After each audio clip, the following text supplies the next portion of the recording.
The European Union is adapting its rules in the wake of new green energy subsidies introduced by the United States. Speaking in Belgium today, the European Commission president said competition is good when there is a level playing field. Ursula von der Leyen says the generous tax breaks in America's new Inflation Reduction Act could lure away EU businesses and disadvantage European companies. Her announcement comes ahead of an EU-US ministerial meeting on trade and technology. Let's go now to DW's Terry Schultz, who joins us from Brussels. Terry, what is the EU most worried about here?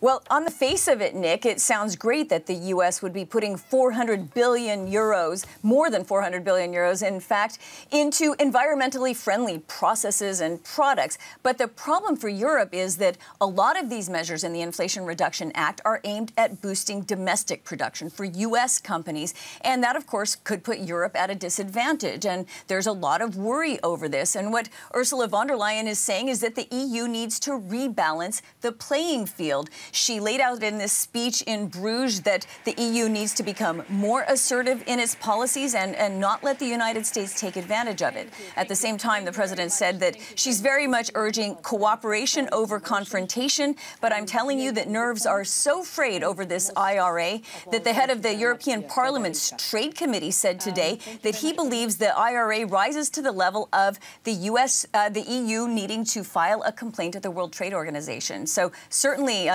tensions are very high right now. Yeah, those are fighting words. Listen, explain this to me.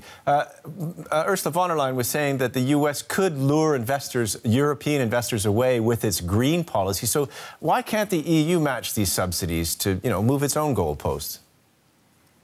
Yeah, it's not just luring investors away, it's also shutting out European companies from benefiting from the measures under this IRA, the tax breaks and the subsidies that would be available for North American companies. And so what she says is that the European Union also needs to look at its state aid policies and make it easier for companies here to apply for federal funding, for funding from the European Union. And she said that that's what they're going to do. It hasn't been made exactly clear how those rules might be adjusted, but she said that this is necessary in order to, as she said, rebalance the playing field. Okay, DW's Terry Schultz in Brussels. Thanks for that.